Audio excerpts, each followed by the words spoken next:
If you can pass the ball all you want. Tell you what, Blake Bortles, he threw the ball 38 times. You want Blake Bortles throwing the ball 38 damn times? Nope. Look, the Cleveland Browns, they threw the ball a boatload of times. The Raiders, if it wasn't for the refs, the Raiders would have lost. Want me to tell you why? Speaking of the Raiders, they played the Cleveland Browns. This dude, Derek Carr, flinching ass Derek Carr, threw the ball 58 times for 437 yards. Oh, he had 437 yards, man. He killed the game. Whoa, Derek Carr, he had 4 touchdowns and 2 interceptions. More times than not. Here's another fun fact. If you throw the ball more than 40 times, you will have a minimum of 1 interception. I don't care who you are. If you're Tom Brady, if you're Peyton Manning, if you throw the ball 40 or more times, you will have a minimum of 1 interception. And what is the number one factor in losing a football game? The turnover situation. The more you turn over the ball, the more you turn over your chances to win. But look at the Raiders. Even though this is why you don't have to throw the ball 58 times. When you have Marshawn Lynch running at a 6.5-yard clip and with 130 yards on 20 carries, why don't you continue to run Marshawn, Doug Martin? Why don't you Jalen Richard or Richard? He called it Richard. People call it Richard. I don't know how you want to say his name. But then you go to flip side with the Cleveland Browns. You got Nicholas Chubb Rock, 3 carries for 105 yards, 35 yards a carry. There's no way in hell he shouldn't have had more carries. Then you got Carlos Hyde with 22 rushes. You got Duke Johnson, 2 rushes. Baker Mayfield, 4. Why in the hell does Baker Mayfield have more rushing attempts than the number 1 pick this year at the running back position? You got 200 yards rushing and you lose. You know why? Because you wanted the Superman sound to come off when Baker Mayfield got off the bench and you heard dun, dun, dun, dun, dun. Yeah, you lost. This dude had four turnovers, 2 fumbles, 2 interceptions. I don't want to hear about one of them wasn't his fault. If you throw the ball, it's your fault. When none of them tipped, he was hitting wide open linebackers on a couple of them balls. So there was some good plays made, but look, that's why your quarterback stay hurt. Because look, if I know you're going look, if you disagree, if you know I'm gonna rock back and throw the ball, why would you do anything but pin your ears back and run straight to where you think the quarterback is gonna be? And that's how quarterbacks get hurt. Because I'm running full speed at you 41 times a game, or if Derek Carr 58 times a game, and then you lose. Now I understand there was a couple questionable plays. That wasn't questionable. There was one play to whereas the dude they said that the dude didn't get the first down, and he did. I understand that. But at the end of the day, they went into overtime, and instead of running the ball with Nicholas Chubb, running the ball with Carlos Hyde, running the ball with Duke Johnson, they tried to let this dude, Baker Mayfield, win the game. The Raiders got one of the most piss-poor defenses in the league, and what you do, you throw the ball. They don't run the ball well, which means you're not going to be able to. If you don't run the ball well, you can't stop the ball in practice. And if you can't stop the ball in practice, you can't stop the ball in real time. Can't stop the ball in real time, you get your ass kicked every Sunday. The Raiders stole the game. Shout out to their whack-ass coach they got, John Gruden. He don't know what the hell he's doing no more because he want to win his way instead of winning the right way. There you have it. Every time you put the ball in the hand of these young quarterbacks, you're going to lose. I'm sorry. It ain't personal. It is not personal. It's just the way football is played. Then you go to the Seattle Seahawks. The Seattle Seahawks are in rebuilding mode, and for whatever reason, they don't want to say it. With that being said, at least they know how to win a football game. Pete Carroll knows how to win a football game. He knows that Josh Rosen is not going to win a football game for him. He knows that David Johnson is coming back off an injury, and he's still not in his groove. So what did he do? He ran the ball with Mike Davis 21 times. He threw the ball with Russell Wilson 26 times. And what happened? They won 2017. Stop listening to these people telling you that this is a passing league. It is a completion league. It is an execution league. Your defense will be rested. You will win football games. And that's just the name of that tune. It's just, for whatever reason, I don't know why, but They don't want to give it to you, fellas. They don't want to give it to the running backs. Explain this to me. If the running back is so expendable, like they tell you, you can find a running back in the 3rd and 4th round. Last time I checked, Tom Brady and Russell Wilson, two of the last 3 big-time quarterbacks that won Super Bowls, were picked in the 6th and the 4th round. So if you can find a running back anywhere, why don't every team got a real good running back? If they just out there, you can go find they on 63rd and Halsted. They got a big bin full of running backs that's good. They not down there on 63rd and Halsted because they're not that easy to find, and it's just foolishness. See, they get you on TV, they get you riled up. You see the big plays, but do you want your team to win with a bunch of big plays, or do you want your team to win? That is the ultimate question. The question at hand is, do you want to win? And the teams with creative offenses, the teams that are putting things together and putting in work, are winning football games by running the ball as much as they throw. Which leads me to the team that everybody wants to say is in disarray. Everybody wants to say their coach is out of control. Everybody, he's lost the locker room. I don't know what's going on. Just look at what's going on. But y'all told the whole world that y'all didn't need Le'Veon Bell. Le'Veon Bell is at the crib right now. Le'Veon Bell is at the crib. He's chilling. He don't have no problem.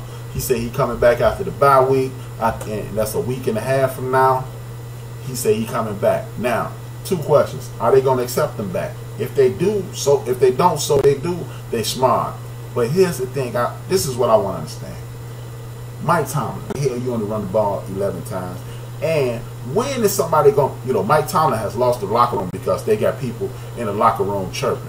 You got Antonio Brown with 5 catches for 62 yards and 1 touchdown. I don't know, man. The last time I checked, how the hell is a touchdown and 62 yards off weekend? But that's the league we live in now, because we want people to believe there's something going on. Now, when you look over at the Baltimore Ravens, they ran the ball 30 times, 40 and threw the ball 42 times.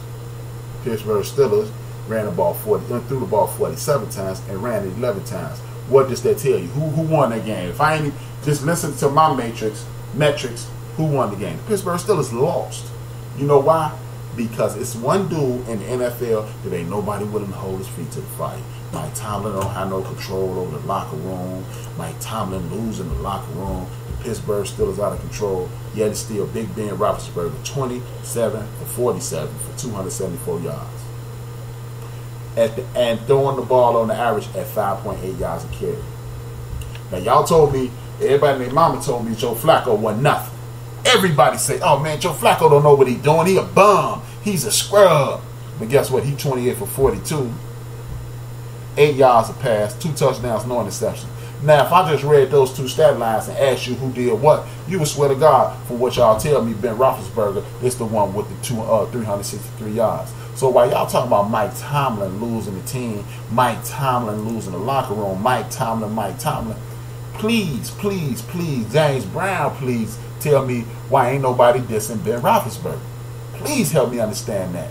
This dude gets away with everything. Ben Roethlisberger hitting wide open linebackers in every big game he play in. Every time the homie Le'Veon Bell, the same dude that y'all said that you could find one of him anywhere in the world. Okay, I didn't think nobody would chime in on that. Y'all, he missing, and it's only 32 teams in the NFL, and they rank 29th in rushing. Because they don't need, remember at the beginning of the season, y'all, the offensive line was dissing Le'Veon Bell, and everybody was telling us that James Conner, because he beat cancer, he was the man. Guess what? James Conner ran the ball 9 times for 19 yards and 2.1 yards a carry. 9 carries, 19 yards, 2 yards a carry. His longest run of the day was 4 yards. But y'all don't miss Le'Veon Bell. And when do we get to the situation where we talking about people's money? That's what I want to know. When do we start talking about the next man's bread, man? When we start pocket checking like that, man, I don't understand that. That was one thing. That was you talk about baseball. I was knocking baseball early for unwritten rules and all that nonsense. But when did we start watching everybody else pockets like that? Le'Veon Bell, he make more money than me. Well, obviously, you ain't missed a game and he missed 4, and y'all 1-3. Le'Veon is more important than you. That's why he make more money than you. This is checkers. Again, not chess. Y'all 1-2 with a tie. No Le'Veon. Now, if Le'Veon come back and y'all get on a winning streak, it's going to be teams lined up to get that man that cake.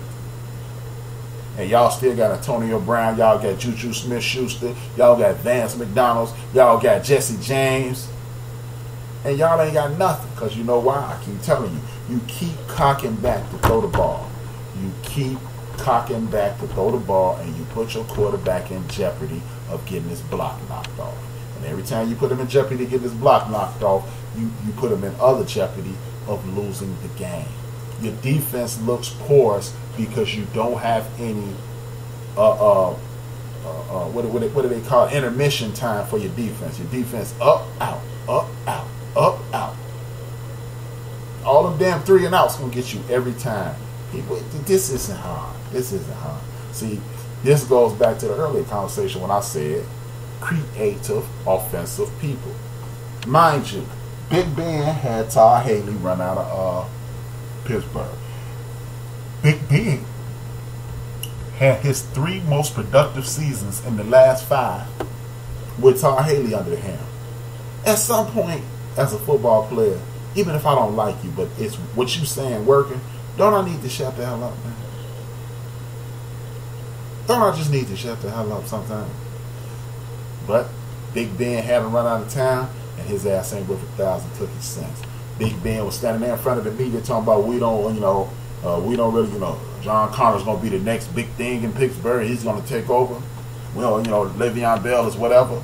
Is he still whatever, bro? Is he still whatever, bro? Because it's looking like your ass is whatever at this point. Big Ben Roethlisberger had his day. At this point, he needs a running back to be effective. He needs to shut the hell up, and he needs to do a whole lot more studying and start working out. Because you're a professional athlete. How are you fat? You're fat, man. Tom Brady ain't fat. Aaron Rodgers ain't fat. Phillip Rivers ain't fat. Eli ain't fat, but you fat, man. You're fat. You're a professional athlete and you're overweight. You're big slouchy Ben. That's what you are, man. You're big sandwich Roethlisberger. It's over for this dude, man. Find somebody to replace him, man, and get his ass off your team. That's how you're going to win.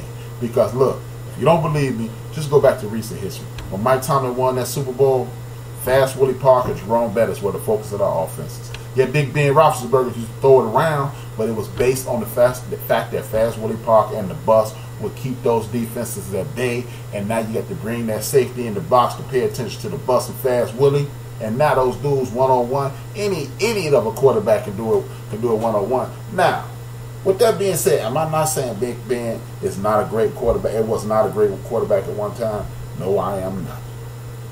And what I am saying is, as the homie Juice reminded me of something I said 6 months ago when we was talking about LeBron James. All these big-time athletes, they like Wolverine. They superheroes, man. They superheroes. They do things that we've never seen. We expect them to do things that we never heard of. Oh, my God.